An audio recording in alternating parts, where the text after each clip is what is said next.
Only in America would a black woman think she's worth $700 million. Zhao Ming's laughter sliced through the room, the translation smooth enough for the foreign investors to snicker along. He leaned back in his silk chair, smirking toward Naomi Ellison as if she were decoration, not the architect of the empire he was begging to merge with. "Our servant looks tense," he added in Mandarin, the phrase "Hey Nu Yongren, black servant," rolling off his tongue with lazy cruelty. What he didn't know was that Naomi understood every word. Her expression never changed. They thought they were laughing at a powerless woman, but none of them realized she was seconds away from ending a $700 million deal that would bury them all. Before we go any further, comment where in the world you are watching from and make sure to subscribe, because tomorrow's story is one you don't want to miss. The sleek private jet cut through clouds as Dr. Naomi Ellison studied the merger documents for the 100th time. Her reading glasses perched on her nose as she flipped through the pages, each one representing a piece of the $700 million deal with Zhao Industries. The cabin lights cast a warm glow across the polished table, highlighting her perfectly pressed navy suit and the slight furrow in her brow. "Dr. Ellison," Kiana Brooks called from the seat across from her, "you've been at those papers for 6 hours straight. Maybe it's time for a break?" Naomi looked up, her dark eyes sharp despite the long flight. "You know what my mother always said about breaks, Kiana?" She straightened the papers with practiced precision. "Predators hunt the moment you blink." Kiana nodded, understanding in her eyes. At 28, she'd already seen enough of corporate America to know the truth in those words. "Your mother sounds like a wise woman." Cleaning other people's houses taught her more about power than any MBA program could. Naomi's fingers traced the edge of the contract. She saw how the powerful act when they think no one's watching. The jet began its descent into Beijing Capital International Airport. Through the window, the sprawling city emerged from beneath the clouds, a maze of modern skyscrapers and ancient traditions. Naomi slipped the documents into her leather briefcase, each movement deliberate and controlled. "Their heir apparent will be meeting us," Kiana said, checking her tablet. "Zhao Ming, Harvard MBA, took over their international division 3 years ago." "And what's not in the official bio?" Naomi asked, though she already knew the answer. 3 harassment complaints buried by Daddy's lawyers, 2 ex-wives who signed NDAs, and a reputation for, Kiana paused, choosing her words carefully, traditional views about leadership. Naomi's lip curved slightly. Traditional. That's a polite way of saying he doesn't think women should run companies, especially not black women. The jet touched down smoothly, taxiing to a private terminal where a small welcoming party waited on the tarmac. Through the window, Naomi spotted the cameras first, local press, all carefully selected by Zhao Industries' PR team. Then she saw him, Zhao Ming, standing front and center in a suit that probably cost more than most people's cars. "Game face," Naomi murmured, rising from her seat. She checked her reflection in a compact mirror, ensuring every hair was in place, her makeup flawless. In this world, perfection wasn't vanity, it was armor. The cabin door opened, and Beijing's autumn air rushed in. Naomi descended the stairs with practiced grace, Kiana 2 steps behind her. Camera shutters clicked rapidly, recording every moment of the American CEO's arrival. Zhao Ming stepped forward, his smile too wide, too practiced. He was handsome in that polished way of men born to wealth, every feature arranged to project authority without earning it. He extended his hand, and Naomi took it. His grip lingered too long, fingers pressing into her skin with subtle dominance. "Dr. Ellison," he said, his English perfect from years at American schools. "What a pleasure. So they sent the diversity hire herself." The cameras kept clicking. Naomi's smile never wavered, though she felt her jaw tighten. Around them, his entourage pretended not to hear, their faces carefully blank.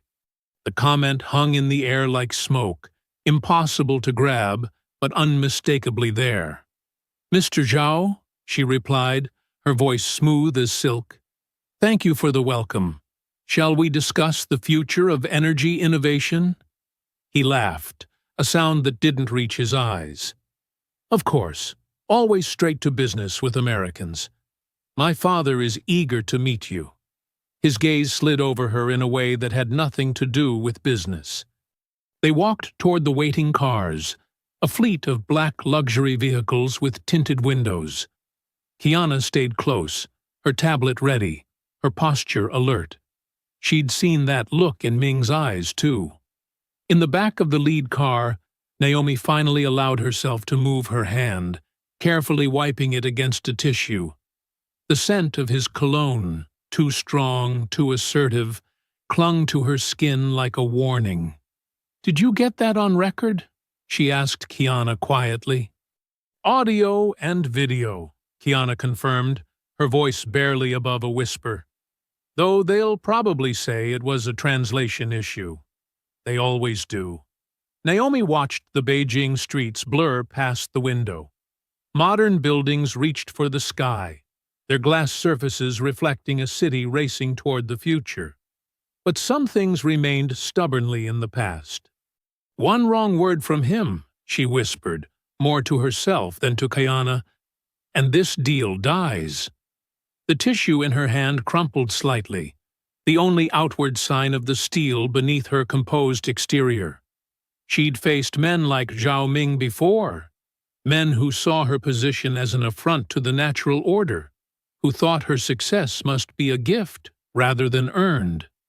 Men who believed power was their birthright, but they never seemed to learn. Power wasn't inherited. It was built, decision by decision, sacrifice by sacrifice. And Naomi Ellison had built herself into someone who could shake the foundations of empires with a single word. The car glided to a stop outside Zhao Industries' headquarters, a towering testament to wealth and influence. As Naomi gathered her briefcase, she caught her reflection in the tinted window. Her mother's voice echoed in her mind, "Baby, sometimes the best revenge is letting them think they've won. Right until the moment they lose everything." The marble floors of Zhao Industries' headquarters echoed with each step, as Naomi followed Ming through corridors that screamed old money. Everything gleamed, the walls, the floors, even the anxious faces of assistants who bowed as they passed. Their footsteps created a steady rhythm against the stone, like a countdown to something inevitable. "Our history spans 3 generations," Ming announced, gesturing to a wall lined with portraits. Each frame contained the same basic image: stern-faced men in dark suits, their expressions carved from the same stone as the building itself. "My grandfather started with a single coal mine. Now we power half of Asia." Naomi studied each portrait, noting the progression of wealth in their suits, the growing confidence in their poses. "Impressive legacy," she said, her voice neutral. "Very impressive," Ming agreed, his smile sharp. "We believe in traditional values here: strong leadership, clear hierarchy." He paused before a particularly large portrait. "My father, Chairman Zhao Wei. He taught me that success comes from order, from knowing one's place." The emphasis on place wasn't subtle. Neither was the way his eyes flicked to her, measuring her reaction. "In America," he continued, switching to Mandarin, "they think anyone can lead, even if they lack proper background." He smiled wider, certain she couldn't understand. "Like putting a monkey in silk robes." Naomi's face remained perfectly composed, though her fingers tightened slightly on her briefcase. The insult hung in the air, wrapped in the false security of a foreign tongue. They reached a set of ornate doors where Chairman Zhao Wei waited with an entourage of executives.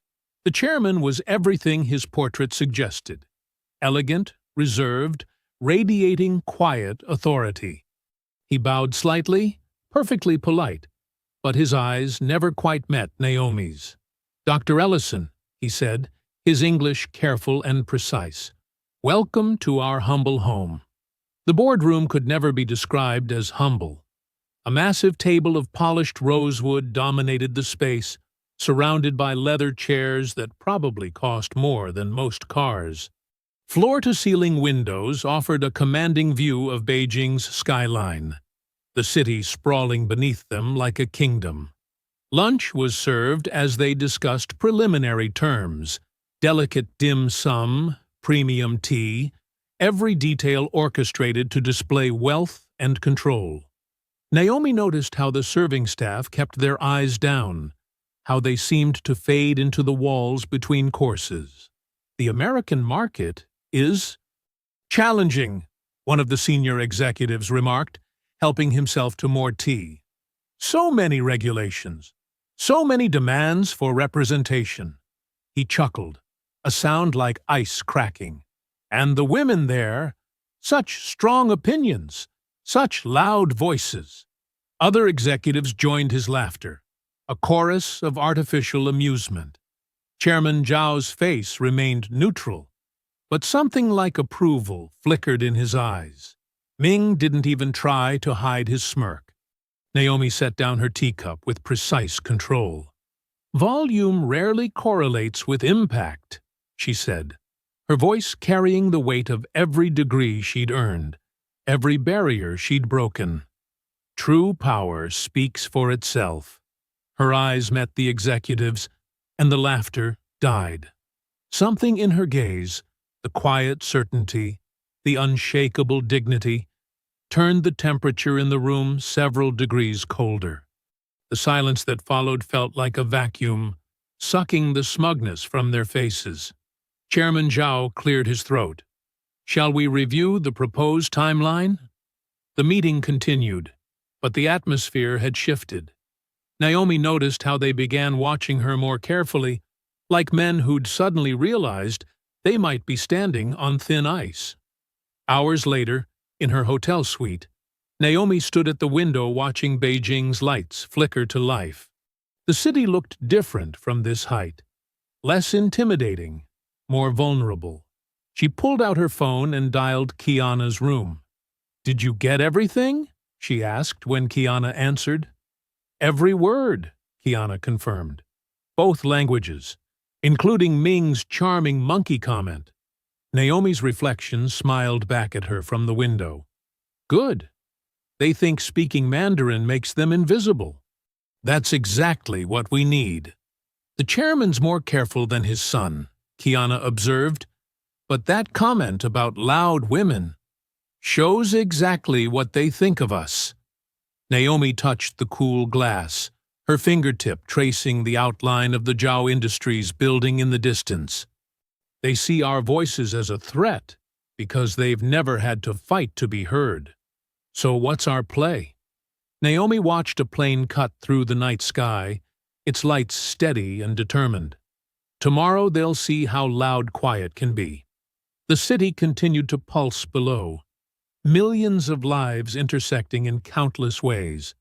But up here, in this carefully appointed suite, one woman stood perfectly still, her silence more dangerous than any shout could ever be.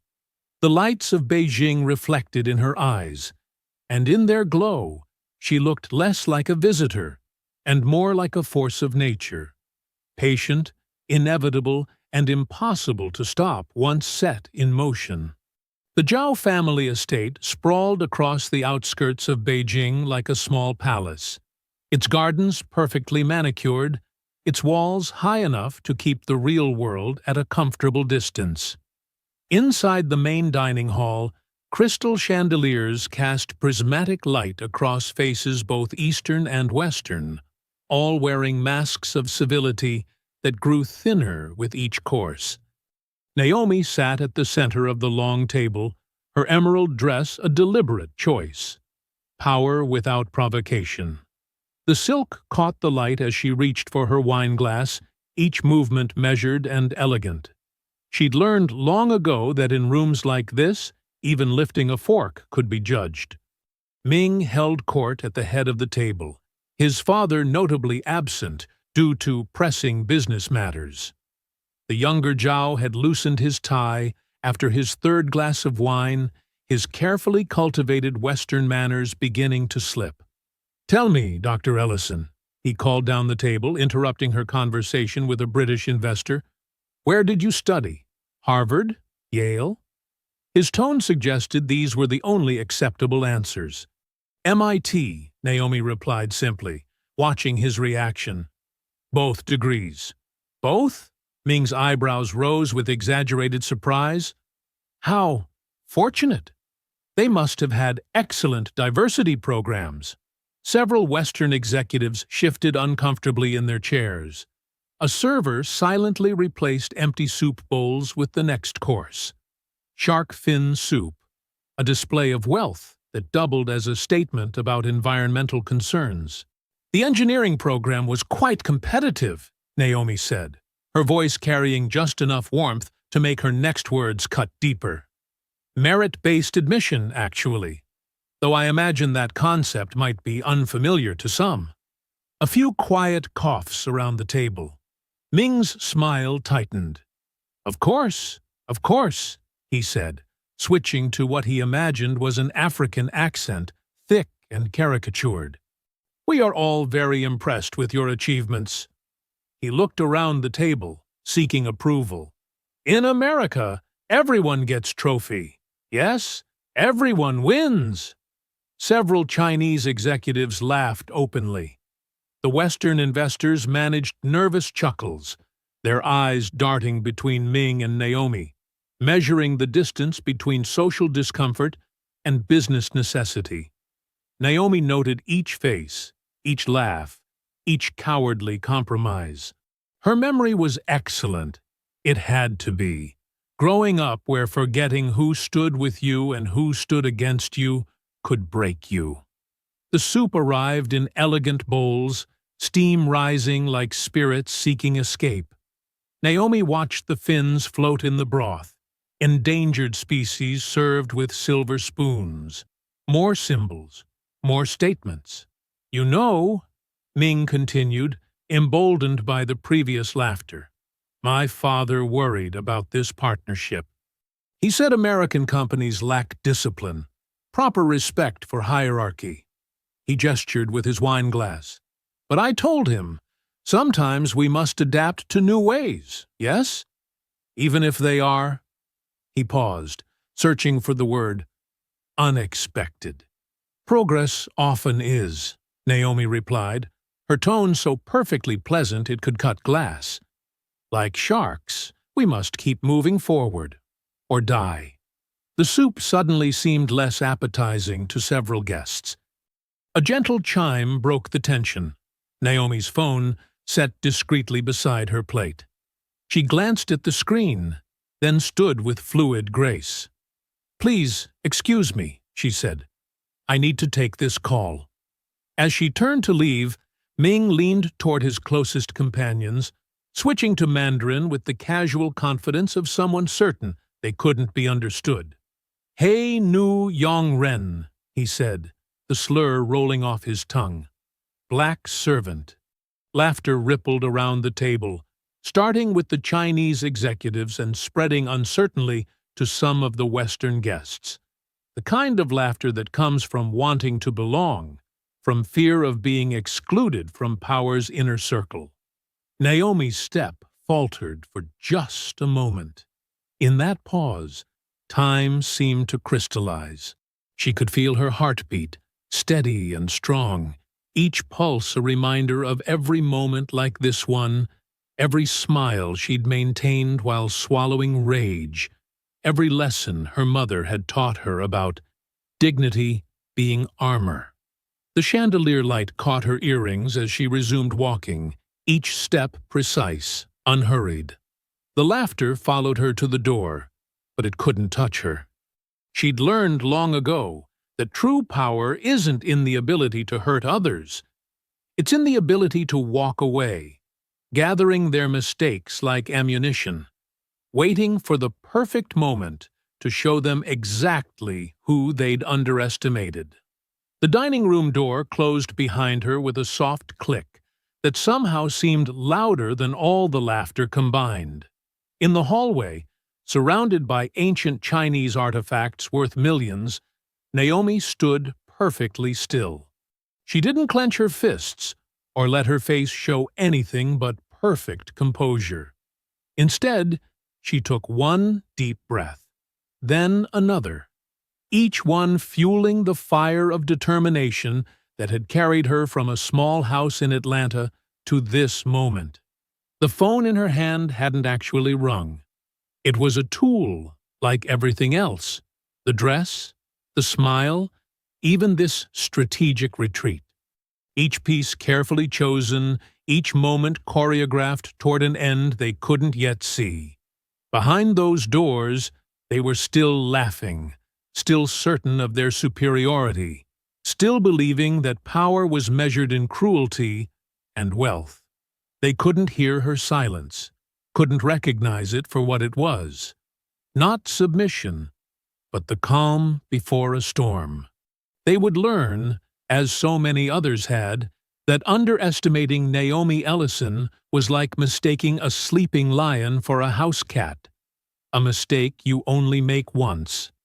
Naomi smoothed her dress, checked her reflection in a gilded mirror, and pushed open the heavy wooden doors of the dining room. The laughter that had followed her out died mid-breath. She moved to her seat with measured grace, every eye in the room tracking her movement. Ming was still wearing his self-satisfied smile, though it flickered slightly when she met his gaze directly. The shark fin soup had grown cold, crystalline patterns forming on its surface like ice on a pond. "My sincerest apologies for the interruption," Naomi said, in perfect Mandarin, her pronunciation crisp and clear. "I wanted to properly thank you for this excellent meal." The silence that followed was absolute. Ming's face drained of color so quickly he seemed to age years in seconds. Around the table, expressions shifted from confusion to dawning horror as they realized the magnitude of their mistake. A wine glass toppled, spreading red across white linen like blood. "Dr. Ellison," Ming stammered in English, "I didn't realize—" "Clearly," Naomi continued in Mandarin, her voice carrying to every corner of the room. "Though I'm curious, would it have mattered? Would knowing I understood have stopped you from showing exactly who you are?" She stood slowly, placing her napkin beside her plate with deliberate care. "I spent 2 years at Shanghai University's graduate program. My Mandarin professor said I had a gift for subtle tones." Her smile was razor-sharp. "For catching nuances others might miss." The Western executives were shifting in their seats, reading the room's tension even without understanding the words. The Chinese executives sat frozen, their earlier laughter trapped in their throats. As CEO of Ellison Global Renewables, she switched to English, ensuring everyone would understand what came next. "I am hereby terminating all merger negotiations with Zhao Industries, effective immediately." She paused, letting the words sink in. A servant doesn't sign billion-dollar partnerships. She ends them. Chairs scraped against marble floors as people rose in panic. Ming shot to his feet, his face now flushed with desperate anger. "You cannot do this. The contracts—" "Are unsigned," Naomi cut him off, "and will remain so." She turned to address the room. "I suggest everyone check their phones. My team is releasing a statement to the press as we speak, along with recordings of tonight's entertainment." A chorus of notification chimes filled the air as if on cue. Phones emerged from pockets and purses, like flowers blooming in fast motion. The sound of multiple sharp intakes of breath followed. "You recorded us?" Ming's voice cracked. "That's illegal." "In China, yes," Naomi agreed. "But in international business meetings, my company's policy is to maintain complete records for transparency. It's clearly stated in our preliminary agreements, the ones you clearly didn't bother to read carefully." Another mistake. She began walking toward the door, her heels clicking against marble in the stunned silence. "Oh, and Mr. Zhao?" She turned back. "The next time you want to insult someone, you might want to check their credentials first. MIT has an excellent international program." The room erupted into chaos behind her. Voices raised in multiple languages: Mandarin, English, French, German, all with the same note of panic. $700 million were evaporating like morning dew, and with them, countless careers and reputations. In the grand foyer, Kiana was waiting with Naomi's coat. Her assistant's eyes were bright with barely contained excitement, her phone already buzzing continuously in her hand. "Car's ready," Kiana said, holding the coat open. "And the press release went live 2 minutes ago. It's already trending." They walked out into the cool Beijing night, leaving the sounds of disorder behind them. The garden's carefully arranged stones and trees seemed to bow in the evening breeze, as if acknowledging their passage. The limousine door closed with a solid thunk, sealing them in climate-controlled quiet. Kiana's phone continued to vibrate, headlines flashing across its screen faster than she could read them. Ellison Global cancels major Chinese merger. Shock at Zhao Industries. Dinner. Deal collapses. Breaking. Racist remarks. Torpedo 700 Menators energy deal. Through the tinted windows, the Zhao estate's lights grew smaller, its perfectly manicured grounds receding into the darkness. Naomi watched it disappear, her face illuminated by the passing streetlights, each flash revealing the same composed expression she'd worn all evening. "Social media is exploding," Kiana reported, scrolling through her feeds. "The recording is everywhere. CNN is calling for comment. So is Bloomberg. The Wall Street Journal wants an exclusive." She looked up. "What should I tell them?" Naomi continued staring out the window, watching Beijing's modern skyline rise before them, all glass and steel and ambition. "Good," she said simply. "Let them talk."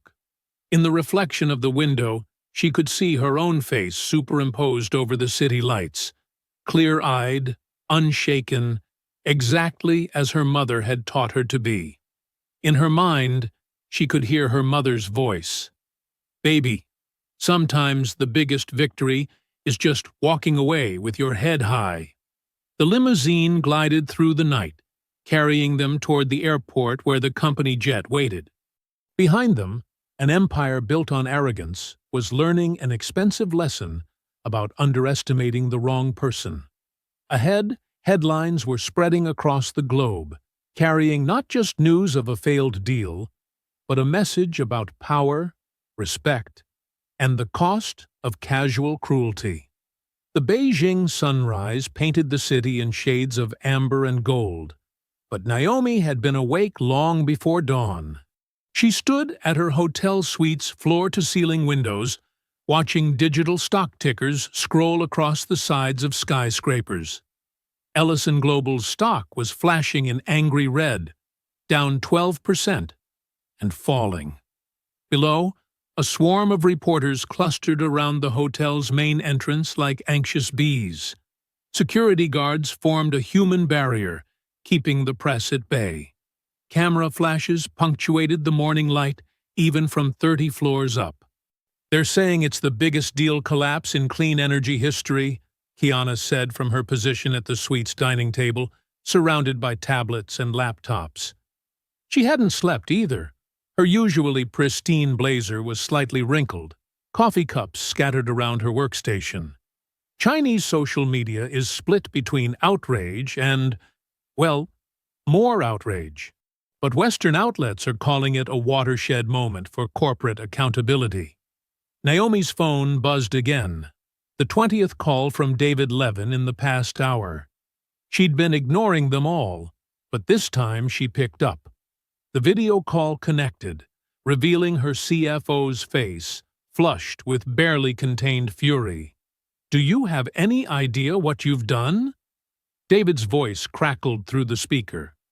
His usually perfectly combed hair was disheveled, his collar askew. "The board is in chaos. Our investors are panicking. You humiliated them." "Good morning to you too, David." Naomi's tone was winter cold. "I trust you've seen the recording?" "Of course I've seen it. Everyone has seen it. But you can't tank a $700 million deal over a few racist comments." "A few racist comments?" Naomi's eyebrow arched. "Is that what we're calling it now? And here I thought you were the one who taught me about protecting shareholder value through reputation management." David's face reddened further. "This isn't about reputation.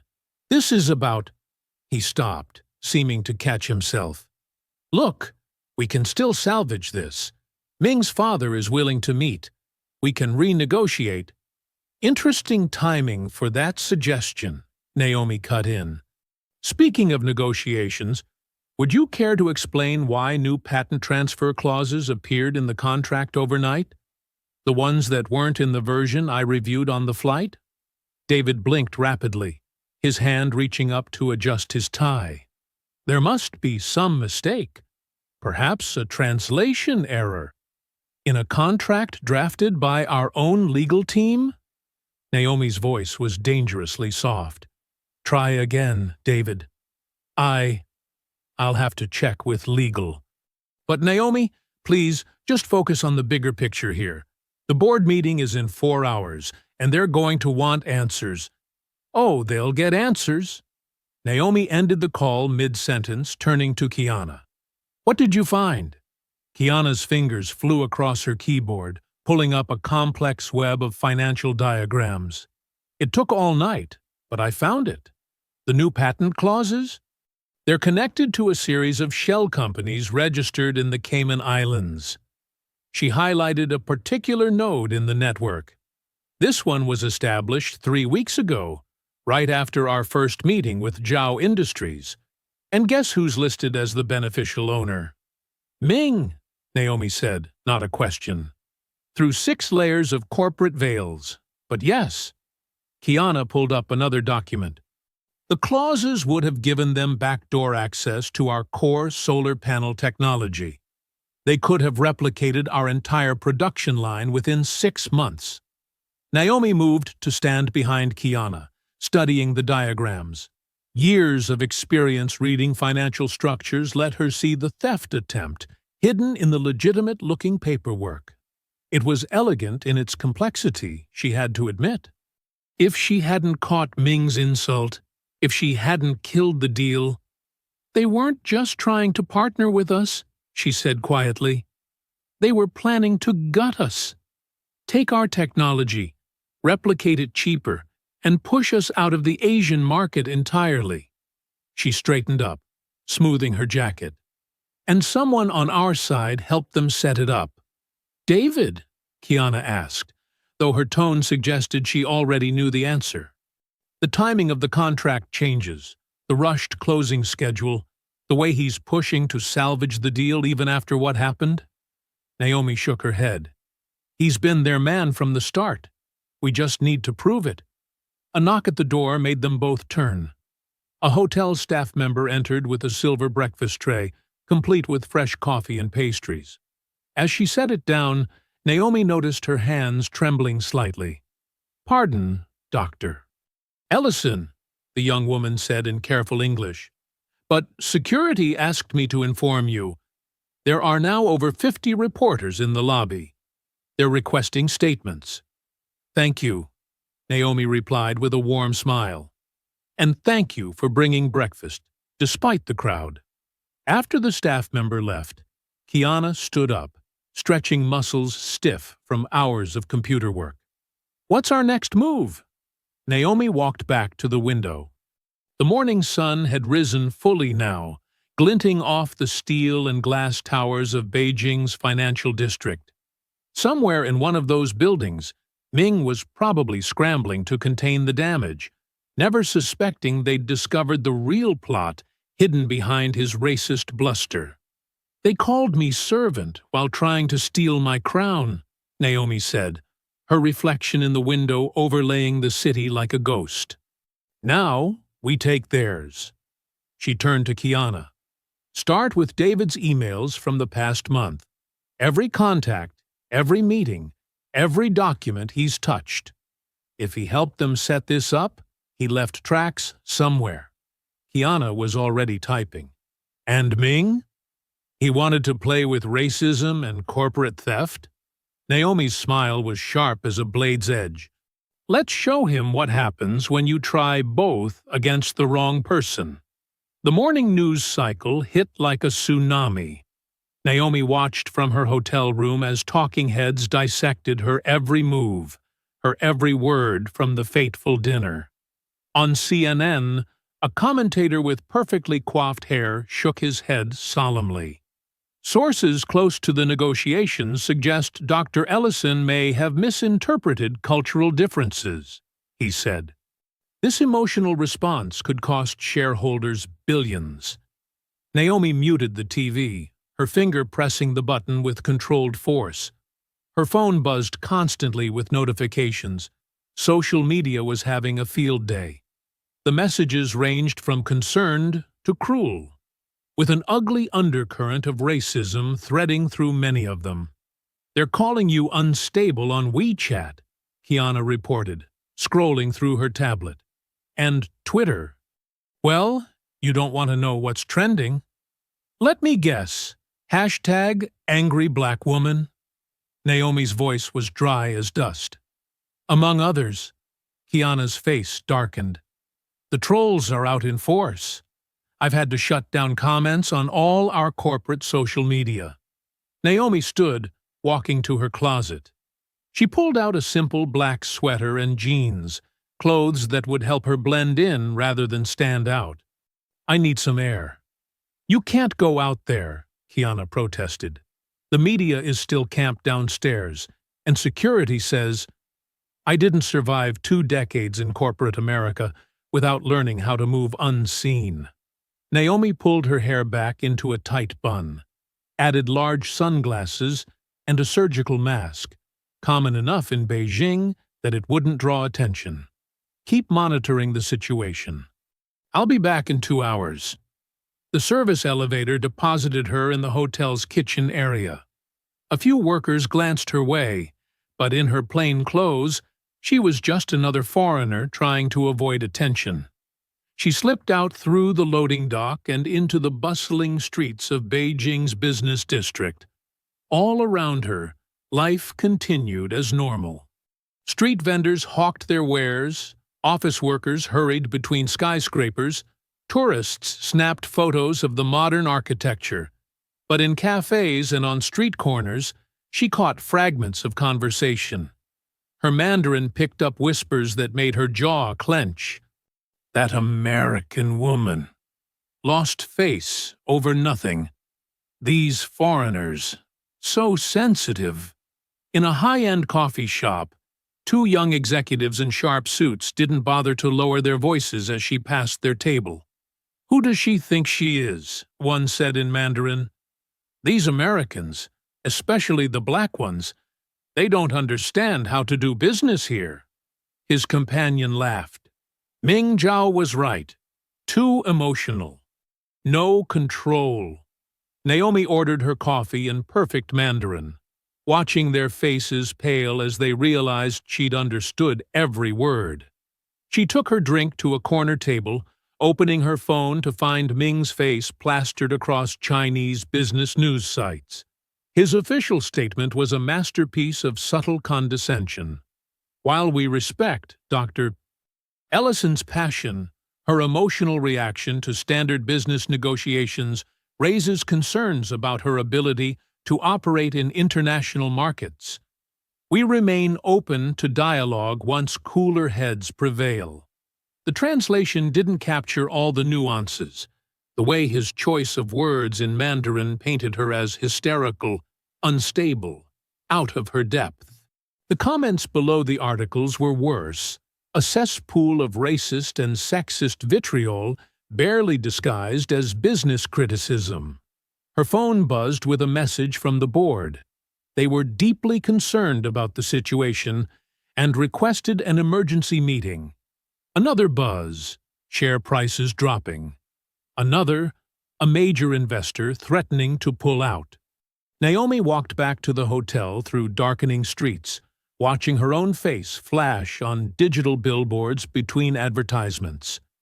The story had legs now, spinning beyond her control. In the space of 24 hours, she'd gone from respected CEO to cautionary tale. The hotel lobby was mercifully clear of reporters when she returned, though she could see them still camped outside the main entrance. She took the service elevator again, her mind already mapping out strategies for the board meeting. The corridor to her suite was empty and quiet. Too quiet. Her security training kicked in before her conscious mind registered what was wrong. She slowed her steps, scanning for any sign of disturbance. There, a shadow under her door that shouldn't be there. A piece of paper slid through while she was out. Naomi approached cautiously, her hand sliding into her purse, where a small but powerful stun gun lay hidden. The note was printed on expensive paper, the kind used for business cards. The message was in English, each word carefully chosen. You dishonor yourself by staying. Leave China by tomorrow night, or bleed here.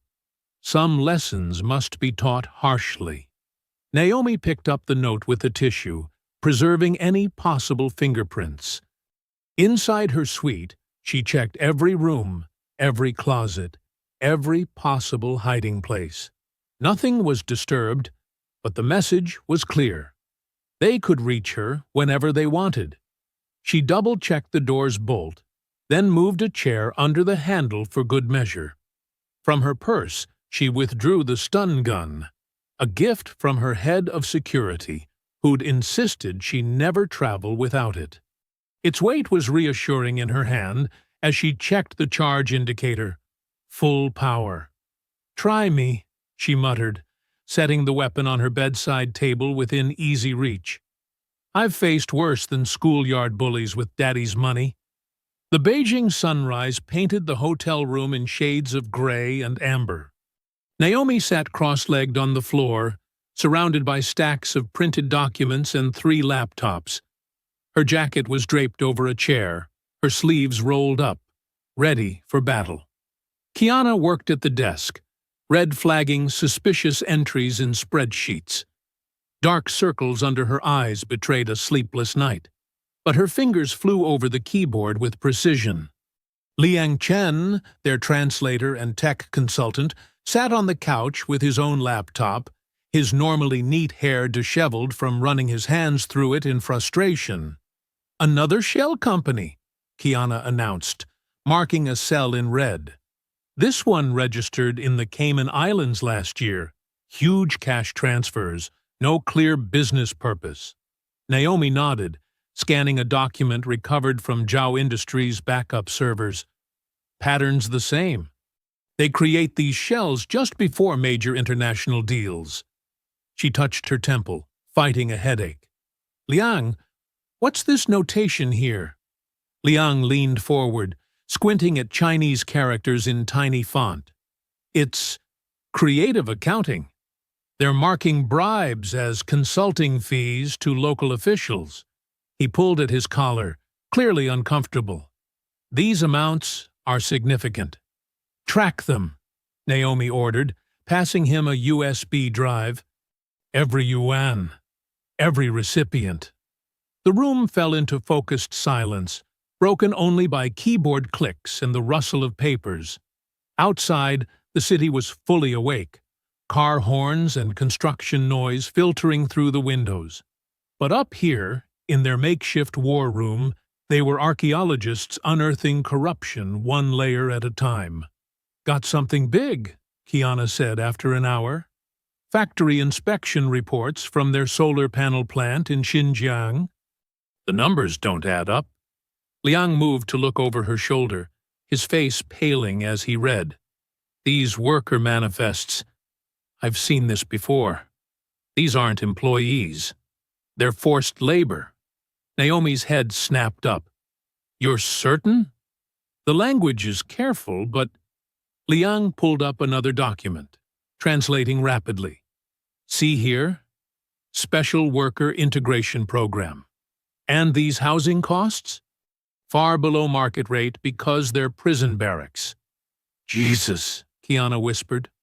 "Download everything," Naomi ordered. "Every report, every memo, every email chain that mentions those facilities." She stood, pacing the room. No wonder they buried these files so deep. Liang's fingers hesitated over his keyboard. "Dr. Ellison, this kind of information—" He swallowed hard. "People disappear for less. If they trace these breaches back to us—" "They already threatened me once," Naomi said, touching the note in her pocket. "But this isn't about me anymore." She moved to the window, looking out at the sprawling city. How many lives are buried in those spreadsheets? How many families torn apart so Ming can add another zero to his bank account? "We should at least wait for legal counsel," Kiana suggested, though her tone said she already knew the answer. "Our lawyers are probably compromised," Naomi replied. "Remember those patent clauses that appeared overnight? Someone on our side helped them." She turned back to the room, her expression hard. "We trust no one outside this room." Liang stood, running both hands through his hair. "Dr. Ellison, please understand. What you're considering, it won't just hurt Zhao Industries. This could embarrass powerful people, trigger international investigations." He met her eyes. "This information can get you killed." Naomi walked to him, her voice softening, but her resolve unchanged. "So can silence, Liang. Every day we wait, more lives are destroyed." She touched his shoulder. "But I won't force you to stay. You can walk away right now. No questions asked." He looked at the door, then at his laptop screen where damning numbers scrolled past. After a long moment, he sat back down. "My father taught me that true honor means standing up to powerful men, not bowing to them." His fingers returned to the keyboard. "I'm staying." "Me too," Kiana said firmly. "All in." They worked through the morning, building their case document by document, fake environmental impact studies, backdated safety certifications, bribes disguised as charitable donations. Every discovery revealed new layers of corruption, a cancer eating at the heart of Zhao's empire. "Look at these profit margins," Kiana said, pointing to a graph. "No way they're this high without cutting every corner possible." "Not just corners," Liang added grimly. "Lives, safety, basic human dignity." He rubbed his eyes. "The deeper we dig, the worse it gets." Naomi studied a series of photos showing factory conditions. "We need more than documents. Witnesses, insider testimony." She turned to Liang. "Any chance your contacts might—" A sharp tap on glass made them all freeze. Across the street, sunlight flashed off a camera lens. A man in a black suit stood in an office window, photographing their room with a long-range camera. "Down!" Naomi ordered. They dropped to the floor as she crawled to the window, keeping low. The man was already gone, leaving only empty windows reflecting morning light. "Close the curtains," she told Kiana. Liang, start encrypting everything we have. Triple protection. She pulled out her phone, typing rapidly. They're watching us now. We need to move fast. The heavy curtains slid shut, plunging the room into artificial twilight. In the dim light, their laptops glowed like campfires, casting shadows on tense faces as they raced to secure their findings before the storm broke. The digital clock on the nightstand blinked 2:00 a.m. in harsh red numbers. Naomi sat at the desk in her hotel room, reviewing security footage Kiana had pulled from Zhao Industries' servers. Her eyes burned from staring at the screen, but she couldn't sleep. Not with what they'd discovered. A soft click cut through the silence. Naomi's head snapped up. That wasn't the normal settling of the building. Her hand moved toward her purse, where the stun gun waited. The door burst open with a crack of splintering wood.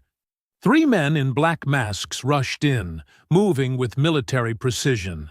The first one lunged for her before she could reach her purse.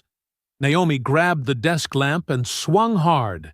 It connected with a satisfying crunch. The man stumbled back, cursing in Mandarin. She kicked the desk chair at the second attacker, buying precious seconds.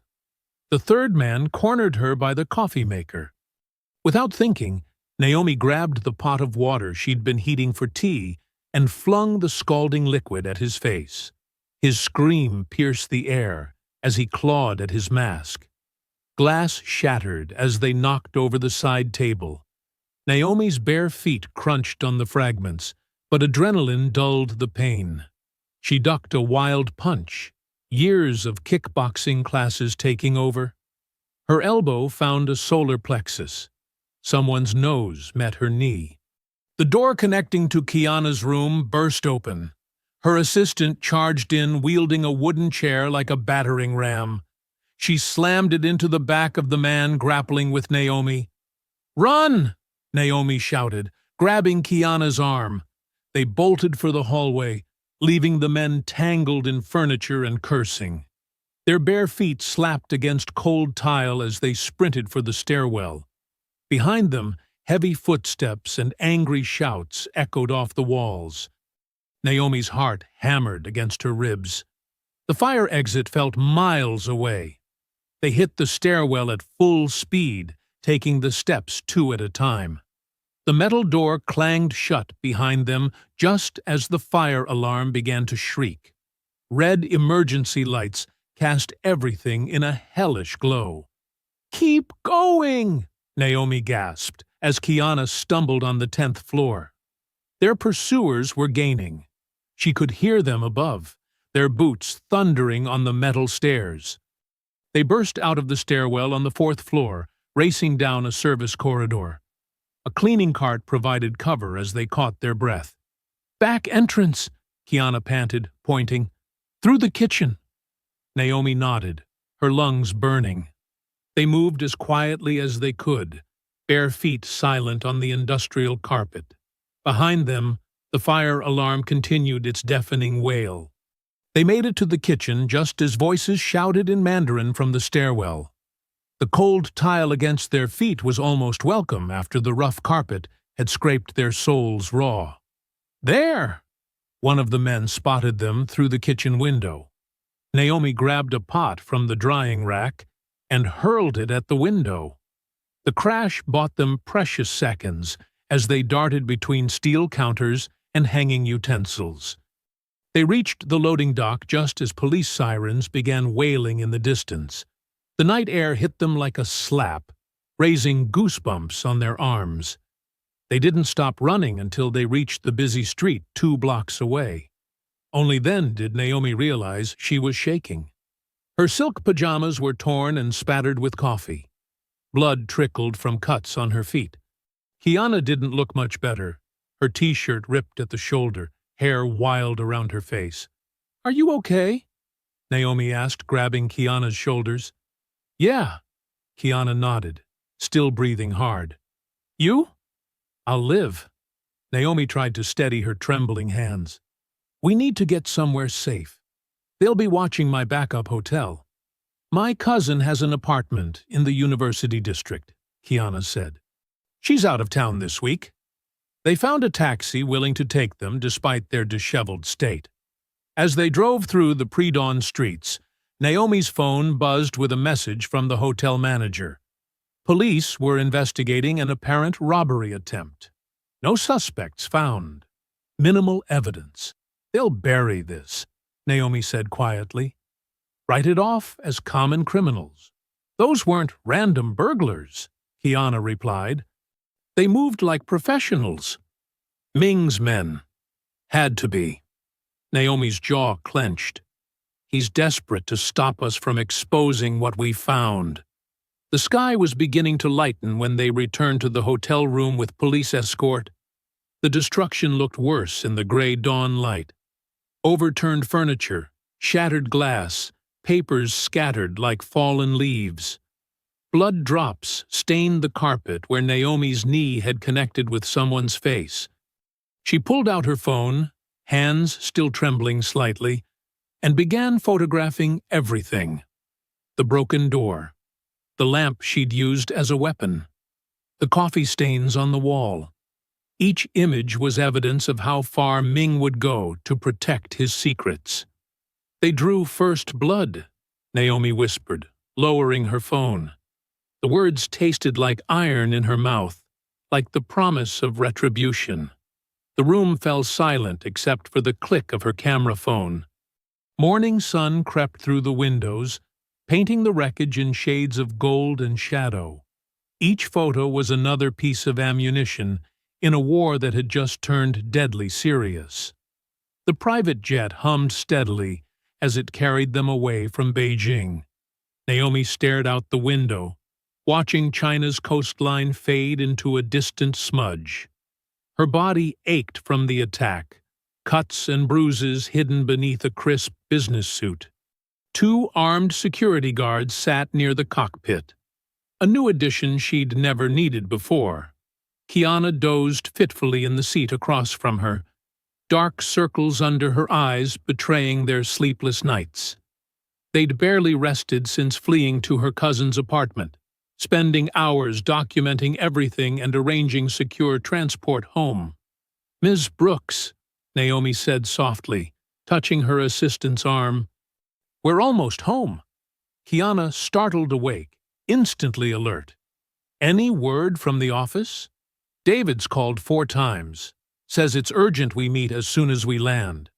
Naomi's voice was careful, measured. "He's very concerned about our safety." "Too concerned," Kiana muttered, rubbing her eyes. "Where was that concern when we were actually in danger?" Naomi nodded slowly. Something had been nagging at her about the attack, a detail just out of reach. She closed her eyes, replaying that violent night. The masks, the precision, the way they'd known exactly when to strike. The jet touched down in Atlanta under heavy gray skies. A corporate car waited on the tarmac, more security visible in the terminal. Naomi felt the weight of eyes on her as they walked through the airport, whispers following in their wake. The attack hadn't made international news, but rumors spread fast in business circles. Ellison Global's headquarters loomed ahead, glass and steel reaching toward storm clouds. Naomi straightened her spine, ignoring the protest of bruised ribs. She wouldn't let them see her pain. The elevator ride to the executive floor was silent. When the doors opened, David Levin stood waiting, concern etched on his polished features. "Naomi," he said, stepping forward with open arms. "Thank God you're safe." "When we heard about the attack—" She stepped past his attempted embrace, noting how his smile flickered. "Save the theatrics, David. We have work to do." His pressed suit and perfect hair seemed suddenly artificial to her. A costume rather than clothing. He followed them into her office, launching into a prepared speech. "The board is concerned about market stability," he said, pacing. "Ming's team is pushing a narrative about cultural misunderstanding. If we apologize, smooth things over, Smooth things over? Naomi's voice could have frozen flame. They tried to kill us. We don't know it was them, David said quickly. Local police say it was probably opportunistic criminals. Criminals who knew exactly when we'd be reviewing sensitive documents? Kiana cut in. Who moved like trained fighters? David's hand went to his tie, adjusting it nervously. The motion made his sleeve ride up slightly, and Naomi's breath caught. There, partly hidden by his watch, was a healing scratch, red and recent. Memory clicked into place like a key turning in a lock. The golden cufflink she'd found in the wreckage of her hotel room. The same custom design she'd seen David wearing at last month's board meeting. Her mind raced through the implications, each revelation more damning than the last. You're right, Naomi said, keeping her voice steady through sheer will. We need to handle this carefully. Give me the weekend to review our options. Relief flooded David's face. He hadn't noticed her staring at his wrist. That's exactly what I was hoping you'd say. We can draft a statement, maybe arrange a private meeting with Ming. Monday, she cut him off. We'll discuss everything Monday. After he left, Kiana turned to her. You saw something. His wrist. Naomi's hands clenched the edge of her desk. And I remember something else now. During the attack, one of them hesitated when I swung the lamp, pulled back instead of following through. Like he didn't actually want to hurt me. Understanding dawned on Kiana's face. You think David was there? In Beijing? I think David's been playing both sides for a while. Naomi opened her laptop, fingers flying across the keys. Those patent changes didn't happen by accident. The attack wasn't just about stopping us from exposing Zhao's corruption. It was about destroying evidence of David's involvement. They worked through the evening, sending the security team home to avoid suspicion. Thunder rolled outside as night fell, rain lashing against the windows. Naomi's cybersecurity team had given her specialized tools for emergencies, programs that could crack encrypted emails without leaving traces. There, Kiana said at last, pointing to her screen. Hidden account, routing through servers in Singapore. Naomi's jaw tightened as she read. Dozens of messages between David and Ming stretching back months. Plans to manipulate contract terms. Warnings about her investigation. Details about her schedule in Beijing. She's too dangerous to control, Naomi read aloud, voice hard as steel. The parent company won't act. We need to handle this ourselves. The final email was dated the night before the attack. David's response was simple. Whatever it takes. Rain drummed against the windows as Naomi stared at the evidence of betrayal. Her CFO, someone she'd trusted, promoted, defended to the board, had conspired with Ming to destroy her. Had been in that hotel room, watching as his hired thugs tried to terrorize her into silence. Send copies to secure storage, she told Kiana. Then contact legal, quietly. Lightning flashed outside, illuminating their reflection in the dark windows. In that stark moment, Naomi saw herself clearly. No longer the poised CEO trying to work within the system, but a warrior who'd been forced to fight. David and Ming had chosen violence over respect, betrayal over honor. She touched the bruises hidden beneath her sleeve, feeling each one like a brand of resolve. They'd thought her soft, thought they could break her with fists and fear. They were about to learn how wrong they were. The Atlanta skyline glittered through the wall of windows in Naomi's office, a constellation of city lights stretching into the midnight darkness. She stood at the glass, hands clasped behind her back, watching her reflection overlay the urban landscape below. The bruises from Beijing had begun to fade, but the memory of that violence remained sharp as broken glass. Kiana sat at the conference table behind her, surrounded by laptops and tablets, her fingers moving across keyboards with practiced precision. Empty coffee cups and takeout containers testified to the hours they'd spent building their case. "The summit's scheduled for Thursday," Kiana said, checking her tablet. "Every major financial network will broadcast live. Ming's people are already confirming their attendance. They think it's your surrender speech." Naomi turned from the window, a slight smile touching her lips. "They always underestimate what they fear. That's their weakness." She moved to the table, each step measured and deliberate. Her heels clicked against the hardwood floor as she reached for a tablet, reviewing their gathered evidence. The screen displayed a folder structure that represented months of careful documentation: financial records, email chains, surveillance footage, and audio files, all meticulously organized. "Walk me through the presentation order again," Naomi said, settling into her chair. Kiana pulled up a timeline on the main screen.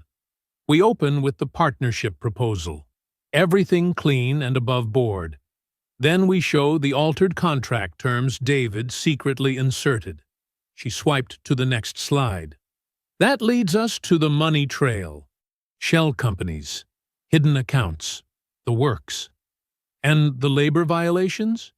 Documented with photos, witness statements, and satellite imagery." Kiana's voice hardened. "They can't deny what we caught from space." Naomi nodded, scrolling through secure folders on her laptop. She'd built redundant backups of everything, stored in different locations around the world. After the attack in Beijing, she'd learned the value of paranoid preparation. "The key is timing," Naomi said, pulling up another file. "We need to control the narrative from the first moment. No time for their spin doctors to react." They spent the next hour fine-tuning the presentation sequence. Each revelation would build on the last, constructing an irrefutable case of corruption, racism, and violence. The evidence would unspool like a perfectly orchestrated symphony of justice. "What about the audio?" Kiana asked quietly. Naomi opened a secured file, labeled only with a timestamp. The waveform appeared on screen, spikes and valleys representing Ming's voice at the fatal dinner. His Mandarin slur, preserved in pristine digital clarity, waited like a loaded weapon. "We save it for the end," Naomi said, studying the audio pattern. "After we've shown the corruption, the theft attempts, the attack, let them see the rot at their core, before we expose the hatred in their hearts." She thought about her mother, who'd spent decades cleaning other people's houses with quiet dignity, who'd taught her that education was armor, that excellence was revenge, that patience was power. The memory of Ming's sneering face floated in her mind, his casual cruelty, his assumption of superiority. "Check the investor list again," Naomi instructed, pushing the memory aside. "I want to know exactly who'll be in that room." Kiana pulled up profiles on her tablet. Most of the major funds confirmed: European pension managers, Gulf state sovereign wealth representatives, Asian development banks. She paused, scrolling. "Even the Chinese State Investment Corporation." "Good." Naomi stood, walking to a whiteboard covered in flow charts and connections. "They need to see this isn't about East versus West. It's about right versus wrong, truth versus lies." They spent another hour pressure-testing their strategy, examining every possible counter-argument or technical glitch. Naomi had learned long ago that excellence required obsessive attention to detail. No one ever gave her the benefit of the doubt. She had to be perfect. "Server redundancy?" she asked, reviewing their checklist. "Triple backup," Kiana confirmed. "If they try to cut the feed, we have instant failovers ready. And hard copies of everything will be under each seat in sealed envelopes." Naomi allowed herself a small smile. They'd thought her soft, thought they could bully her into silence. Instead, they'd taught her to be bulletproof. The city lights continued their silent dance beyond the windows as midnight deepened toward dawn. Naomi returned to her laptop, opening the audio file one last time. She adjusted her headphones, wanting to be absolutely certain of the quality. Ming's voice filled her ears, the Mandarin syllables precise and poisonous. Hey Nu Yong Ren, black servant.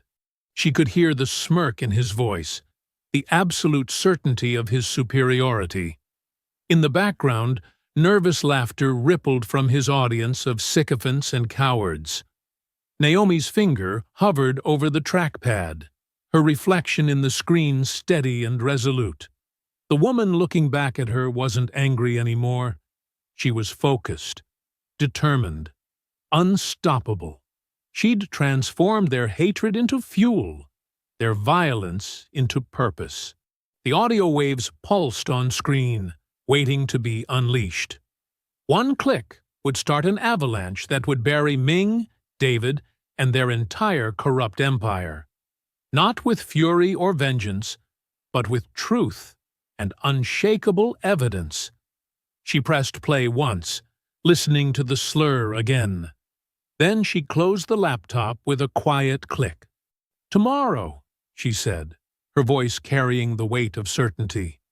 They kneel. The video wall in Naomi's executive conference room displayed a grid of faces, power brokers and kingmakers from every corner of the global finance world. Their expressions ranged from polite interest to barely concealed boredom. They thought they were here to witness her capitulation, her career's quiet death. Naomi stood before the cameras in a crisp white suit, her posture relaxed but commanding. Kiana sat off-camera, monitoring the technical feeds and backup systems. The morning sun streamed through the windows, casting a golden glow across the polished conference table. "Thank you all for joining us," Naomi began, her voice steady and clear. "I've called this summit to address recent events and share some crucial information about the proposed Zhao Industries partnership." Ming's face appeared in one of the larger video panels, broadcasting from his father's ornate office in Beijing. He wore a practiced smile, probably expecting her to apologize, to beg forgiveness for her emotional outburst. Chairman Zhao sat behind him, face impassive as stone. "Let's begin with the original partnership agreement," Naomi said, sharing her screen. The contract appeared, its terms highlighted in blue. This was the version we initially discussed. She clicked forward. New text appeared, marked in red. "And these are the alterations secretly inserted the night before signing. Notice the changed patent transfer clauses, the modified ownership structures." Murmurs rippled through the virtual gathering. Ming's smile flickered but held. "Our investigation revealed these changes were designed to facilitate illegal technology transfers through a network of shell companies." Another click brought up a complex web of financial flows. This structure, centered around Ocean Bright Holdings Limited, connects directly to accounts controlled by Zhao Ming. The murmurs grew louder. Ming's smile vanished entirely. "But this was just the surface," Naomi continued, her pace measured and relentless. "Our team uncovered systematic fraud dating back years." She began sharing document after document, forged audit reports, falsified safety inspections, bribery payments disguised as consulting fees. These transfers, she highlighted a series of transactions, show payments to government officials through offshore accounts. The dates correspond exactly with approved permits for facilities that failed environmental impact assessments. Chairman Zhao finally stirred, leaning forward to whisper something to Ming. But Naomi was already moving to her next revelation. "We also discovered evidence of forced labor at multiple Zhao facilities. Satellite photos appeared, along with internal memos and witness testimonies. Workers held against their will, passports confiscated, living in monitored dormitories. The investors' faces had transformed from boredom to shock to growing anger. Ming was typing frantically on his phone, probably trying to contact his damage control team. "When we discovered these irregularities," Naomi said, her voice taking on an edge of steel, "I raised concerns at a private dinner. The response was illuminating." Her finger hovered over the keyboard. In the brief pause, she met Ming's eyes through the screen. His face had gone pale, realization dawning too late. She pressed play. Ming's voice filled the conference room, his Mandarin words precise and poisonous. "Hey Nu Yong Ren." The slur hung in the air like smoke. Then came the ripple of nervous laughter, the sound of glasses clinking, the moment of casual cruelty captured in perfect digital clarity. Naomi let the recording play to its end. Then she switched to Mandarin, her pronunciation flawless. "You called me servant. Now serve your shame." The reaction was immediate and devastating. Investors began disconnecting one by one, their video panels going dark like lights being extinguished. Those who remained wore expressions of disgust and fury. On the financial ticker running along the bottom of the video wall, Zhao Industries' stock began to plummet. The numbers fell faster with each passing second, millions in value vanishing like mist in sunlight. Ming's face had gone from pale to ashen. Behind him, Chairman Zhao stood slowly, his expression a mask of contained rage.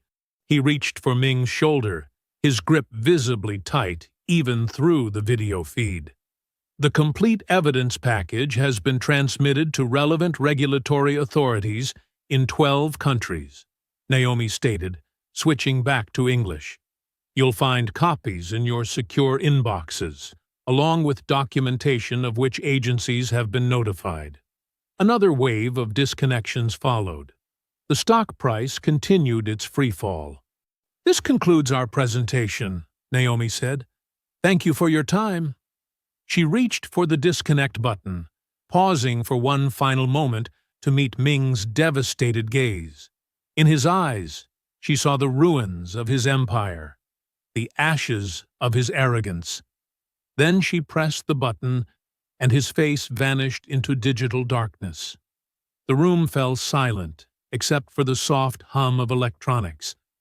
Naomi stood motionless for a moment, feeling the weight of what she'd just accomplished settling around her shoulders. Years of corruption exposed, decades of privilege shattered, all with the simple power of truth. She drew in a deep breath, then released it, slowly. "That's one empire gone," she whispered. Kiana began shutting down the systems, closing laptops and powering down screens. The morning sun still streamed through the windows, but it felt different now. Cleaner somehow, as if the light itself had been purified by what had just transpired.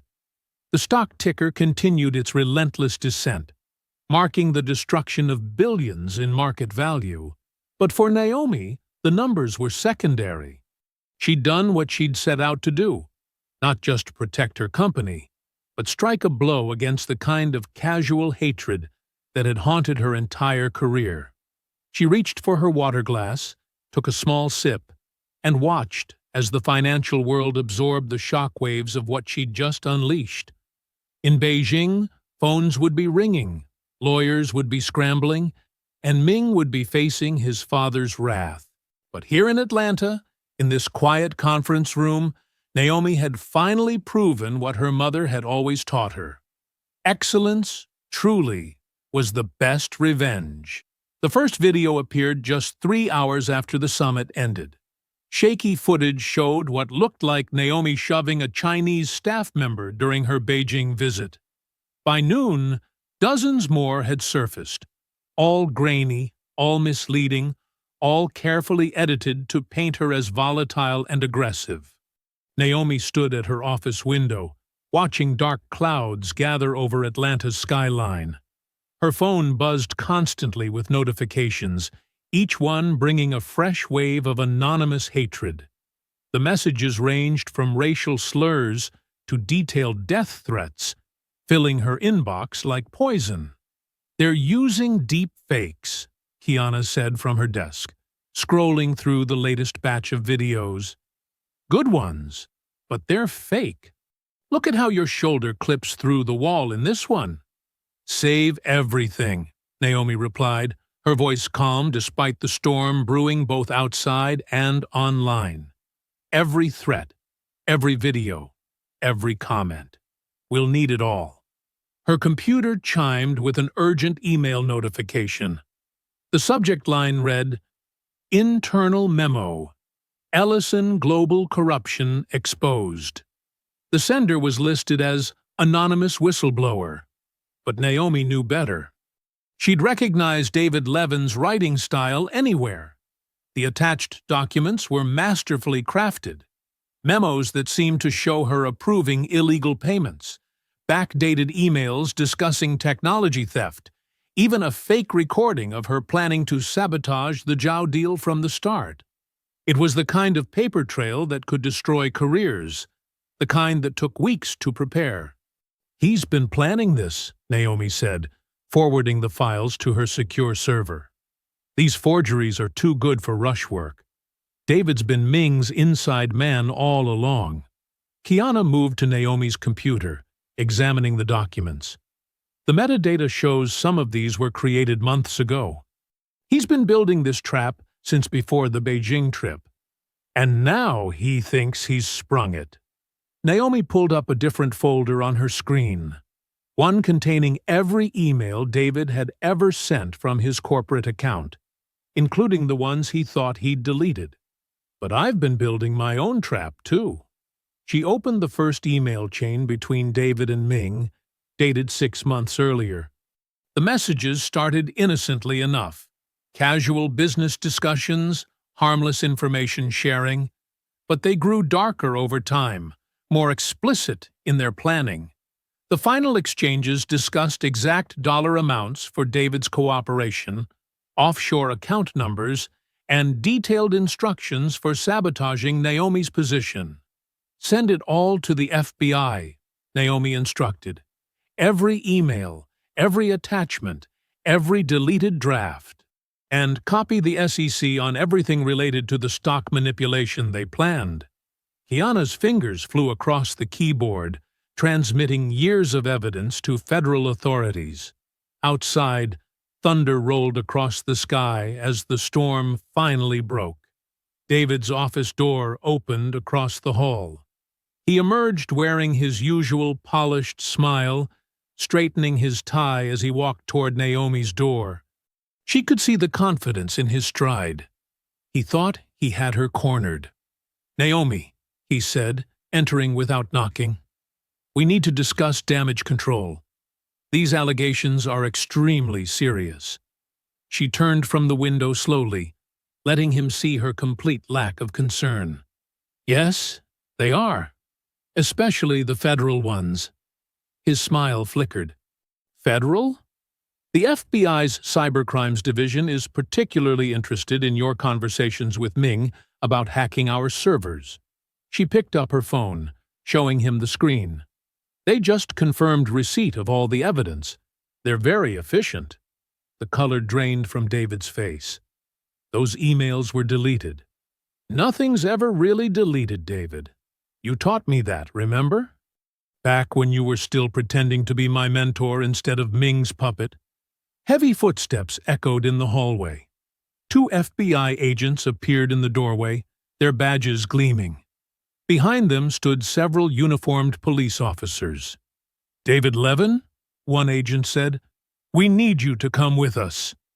David's mask of corporate calm shattered completely. "This is ridiculous. I'm the CFO of this company." "You can't just—" "They can and they will," Naomi cut in. "Corporate espionage, wire fraud, Conspiracy to commit cybercrime. Those are federal charges, David. And that's before we get to the attempted theft of classified green energy patents. The agents moved forward, handcuffs ready. David backed away, looking desperately around the room as if seeking escape. You don't understand. They made me do it. Ming said, "Save it for your testimony," the agent said, securing the cuffs around David's wrists.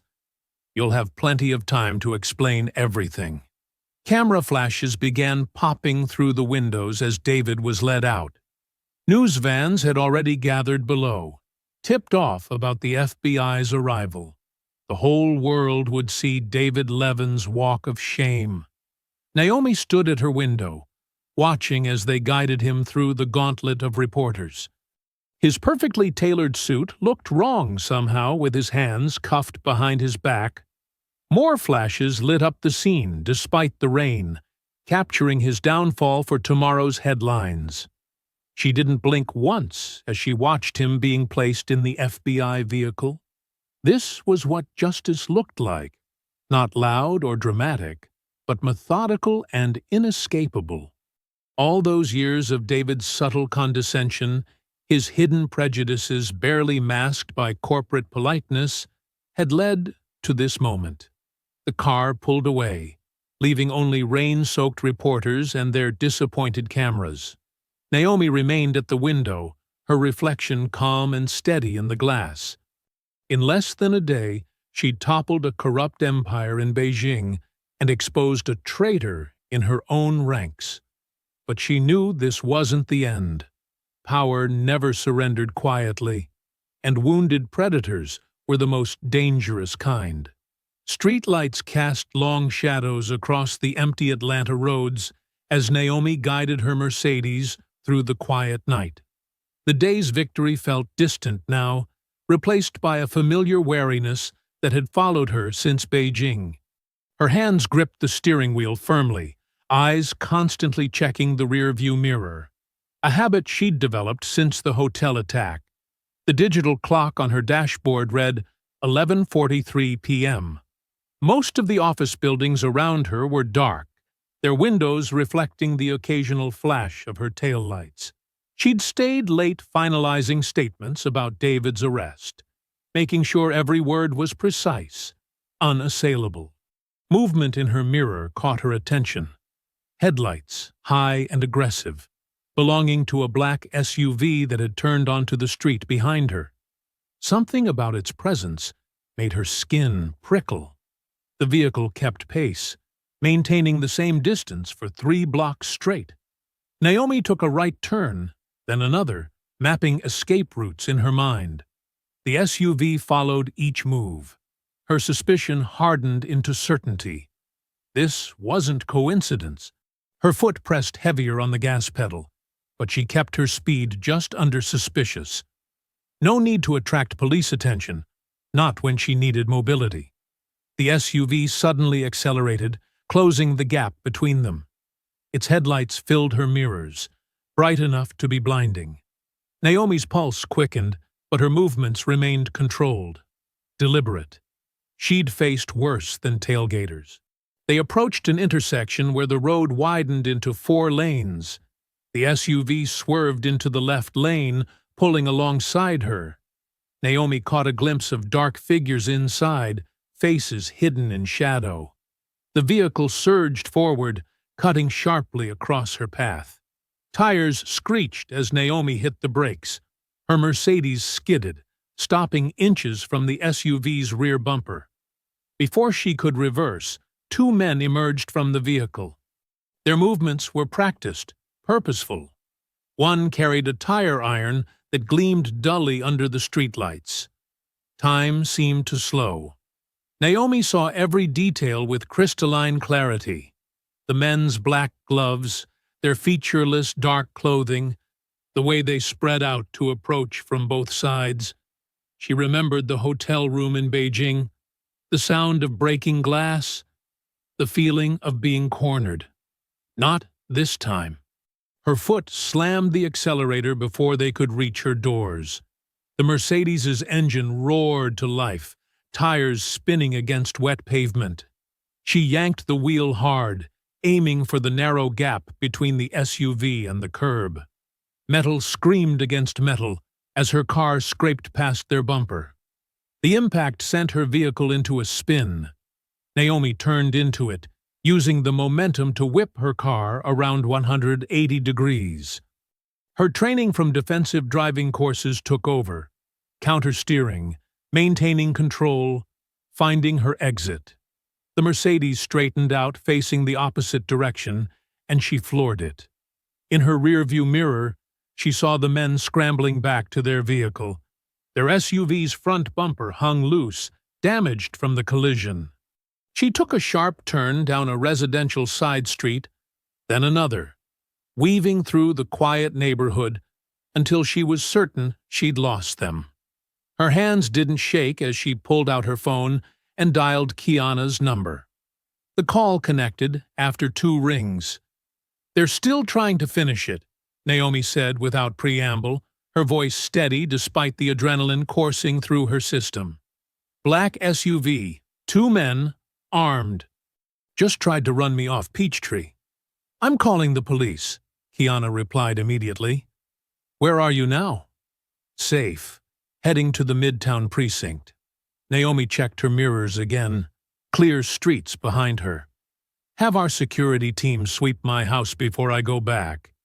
And get me the traffic camera footage from the last 20 minutes around Peachtree and 14th. She ended the call and drove directly to the police station. Officers were waiting outside when she arrived, Kiana's call having alerted them. They photographed the damage to her car. Silver paint scraped along the passenger's side, dents in the rear quarter panel where she'd hit the SUV. Detective Sarah Martinez took her statement in an interview room that smelled of old coffee.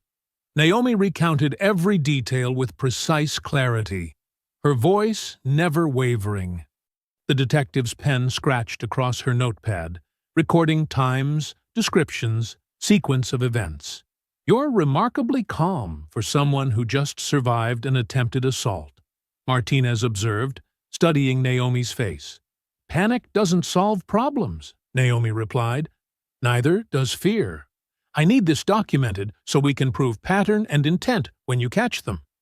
The detective nodded slowly. "This connects to the Beijing incident and today's arrest. They're escalating because they're desperate." Naomi met the detective's eyes. "I won't be intimidated into silence. Not by Ming, not by David, not by hired thugs in an SUV. It was nearly 2 a.m. when she finally returned home. Her security team had swept the property twice, installed additional cameras, and positioned guards at strategic points around the perimeter. She walked through her front door alone, refusing to let them escort her inside. This was her space, and she wouldn't let fear change how she lived in it. In her bedroom, Naomi changed out of her suit, hanging it carefully despite the late hour.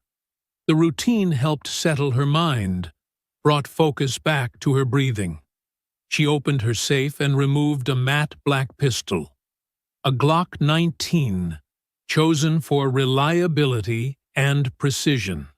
The weapon was familiar in her hands, a tool she'd hoped never to need, but had trained with extensively.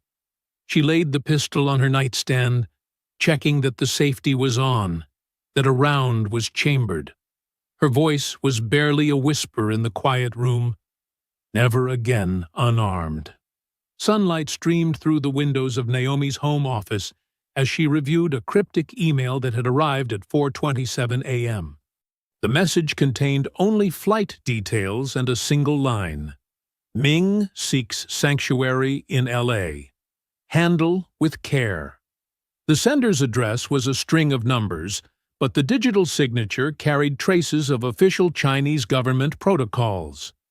She took a slow sip of her morning coffee, considering the implications.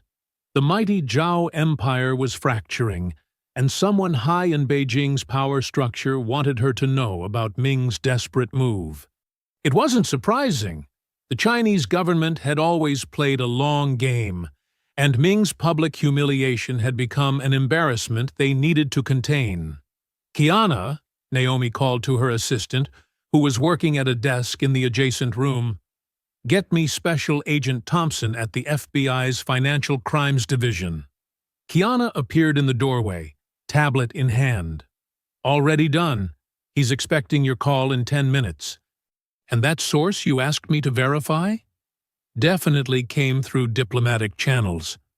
Someone's pulling strings in Beijing." Naomi nodded, unsurprised. Ming's father still has enemies from his rise to power. Now they smell blood in the water. She stood and walked to the window, watching her security team patrol the grounds. "What time does his flight land?" "Private jet touches down at LAX at 2:15 p.m. Pacific. He's traveling under an alias, Michael Jiang, but the passport photo matches." The corner of Naomi's mouth twitched upward. "Sloppy. He's running scared." She turned back to her desk and opened her laptop. "Get me everything on his known contacts in California. Business partners, property holdings, shell companies, especially anyone who might hide him." For the next hour, they built a detailed map of Ming's West Coast connections. The pattern was clear. He was trying to salvage relationships with American investors, probably hoping to rebuild his empire from abroad. But his hasty exit suggested he feared more than just financial ruin at home. At precisely 9:04 a.m., Naomi dialed Agent Thompson's secure line. His gruff voice answered on the first ring. "Dr. Ellison, I hear you've got something interesting for us." "Zhao Ming enters U.S. airspace in 5 hours," she said, without preamble. "He's carrying falsified travel documents and planning to meet with investors who helped him launder money through Nevada casinos last year." There was a pause on the line. "That's very specific intelligence. Your source is reliable?" "Reliable enough that the Chinese government wants him caught and sent home. They're cleaning house, Agent Thompson. Ming's not just running from bad press anymore." "Give me everything you have," Thompson said. Papers rustled in the background. "And, Dr. Ellison, watch your back. If he's desperate enough to flee China, he might try to settle scores first." Naomi thought of the tire iron gleaming under streetlights, the sound of breaking glass in Beijing. "My security's doubled since last night's attempt. Focus on catching him before he disappears into some billionaire's compound in Beverly Hills." She spent the next several hours coordinating with FBI teams, providing documentation of Ming's financial crimes that her investigators had uncovered. The evidence was damning. Wire transfers to terrorist-linked accounts, bribes to African officials, systematic theft of intellectual property. Ming hadn't just been arrogant. He'd been sloppy, leaving digital fingerprints across every scheme. At 1:45 p.m. Eastern Time, Kiana rushed into the office. His plane just began descent into LAX. FBI's in position. Naomi pulled up a secure video feed that Thompson had granted her access to. Multiple camera angles showed the private terminal where Ming's jet would taxi. Teams of agents in tactical gear took positions behind vehicles and buildings. The sleek Gulf Stream touched down right on schedule, its wheels sending up puffs of smoke against the California sunshine. It rolled to a stop near the private terminal, and for several long moments, nothing happened. Then the door opened, and a familiar figure appeared at the top of the stairs. Ming looked different from the arrogant man who had mocked her in Beijing. His designer suit was wrinkled, his hair unkempt. He carried only a small leather briefcase, clutching it like a shield. As he descended the stairs, his eyes darted around nervously, searching for waiting cars or friendly faces. Instead, he found FBI agents emerging from every direction, weapons drawn. Ming froze halfway down the stairs, his face a mask of disbelief and rage. Even through the grainy video feed, Naomi could read his lips as he shouted in Mandarin, demanding diplomatic immunity, threatening consequences. The agents were professional and efficient, securing him without drama. One removed the briefcase from his grip, while others cuffed his wrists. Ming's protests grew louder, more desperate, but the microphones picked up Agent Thompson's calm response. "Mr. Zhao, you're being detained for multiple violations of international banking laws. The Chinese government has already approved your immediate deportation." Naomi watched Ming's face as those last words registered.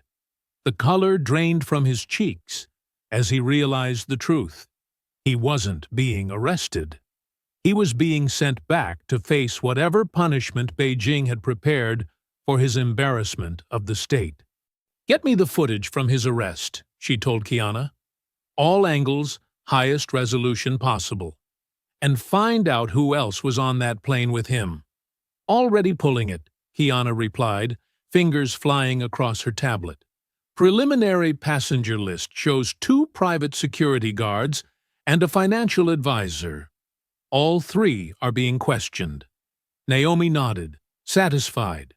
On her screen, agents were leading Ming toward a waiting government vehicle. His shoulders had slumped, the fight draining out of him as the full weight of his situation sank in. Just before they put him in the car, he looked directly into one of the security cameras, as if he knew she would be watching. The Atlanta morning spilled golden light across the polished floors of Ellison Global's headquarters. 6 weeks had passed since Ming's arrest, and the business world was still reeling from the aftershocks.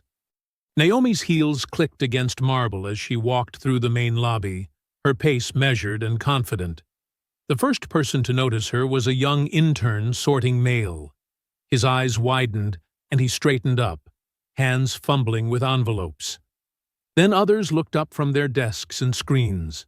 A slow wave of recognition rippled through the open space. It started with a single pair of hands clapping, then another, until the sound swelled into thunderous applause. Employees emerged from offices and cubicles, their faces bright with admiration and respect. Some had tears in their eyes. Naomi maintained her composure, though her heart swelled. She nodded acknowledgments as she passed, occasionally touching a shoulder or returning a smile. These people had stood by her through the storm, never doubting, never wavering. In her office, Kiana waited with the morning briefings and a stack of messages. "Good morning, Dr. Ellison. The latest from Beijing. Zhao Industries stock has officially been delisted. Their board dissolved yesterday, and asset liquidation begins next week." "And the chairman?" Naomi asked, settling behind her desk. "Resigned in disgrace. The Chinese government's investigation found decades of corruption. He's under house arrest." Kiana's tablet chimed. "Oh, and Ming's federal indictment just came through. 37 counts of financial fraud, plus conspiracy charges. He's facing 20 years here if Beijing ever lets him leave their custody." Naomi allowed herself a small smile. An empire built on arrogance, torn down by its own pride. "Speaking of which," Kiana held up her tablet, "every major network wants you. Good Morning America, Today Show, 60 Minutes. They're offering primetime specials, exclusive sites downs." "No." Naomi's voice was firm but gentle. "They want to turn this into entertainment, Kiana. They want the angry black woman who brought down a dynasty. They want tears and drama and sound bites about revenge." "But your story could inspire so many people," Kiana protested. "Young women, especially women of color." "They don't need my face on TV," Naomi interrupted. "They need to see that truth still matters, that dignity and intelligence can defeat violence and hate." She gestured at the window, where morning sun painted the Atlanta skyline. Let the facts speak for themselves. The stock prices, the criminal charges, the audit reports, that's the story. Not me? Kiana nodded, understanding. They wanted spectacle. We gave them truth. Exactly. Naomi glanced at her watch. I'm leaving early today. There's somewhere I need to be. The drive to her mother's old neighborhood took 30 minutes. The modest house where she'd grown up looked different now, restored to its original 1960s charm, with fresh paint and manicured flower beds. Naomi had bought it 3 years ago, keeping it as a quiet retreat from corporate life. Inside, afternoon light filtered through lace curtains her mother had hung decades ago. The furniture was mostly new, but certain pieces remained. The old piano where she'd practiced scales, the rocking chair where her mother had sat after long days cleaning other people's homes. Naomi moved through the rooms slowly, touching familiar walls. In her purse was a photograph taken at the fatal banquet in Beijing. She'd had it printed and framed, a moment captured just before Ming's insult, showing her seated at the head table, spine straight, eyes steady, wearing her mother's pearl necklace. On the mantel stood a black and white photograph of her mother as a young woman, wearing her domestic worker's uniform but radiating quiet dignity. Naomi placed the new frame beside it, the two images spanning generations of struggle and triumph. She stepped back, studying the visual echo between the photographs, the same proud posture, the same unflinching gaze. Her mother had taught her that dignity wasn't given. It was claimed, that education and excellence were weapons no one could take away. The last rays of sunset filled the room with soft amber light.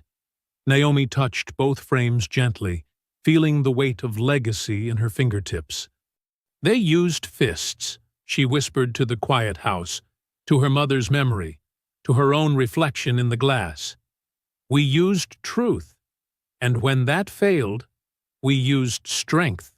The words settled into the peaceful air like a final piece clicking into place. Naomi gathered her things, took one last look at the photographs, and walked to the door. The security system beeped as she entered the code, and the lock clicked with satisfying finality. Outside, cricket's song filled the warm Georgia evening. Her heels made soft sounds on the brick path as she walked to her car, her stride steady and sure, moving forward as she always had, one step at a time, unafraid, unbroken, unstoppable in her quiet power. I hope you enjoyed that story. Please like the video and subscribe so that you do not miss out on the next one. In the meantime, I have handpicked 2 stories for you that I think you will enjoy. Have a great day.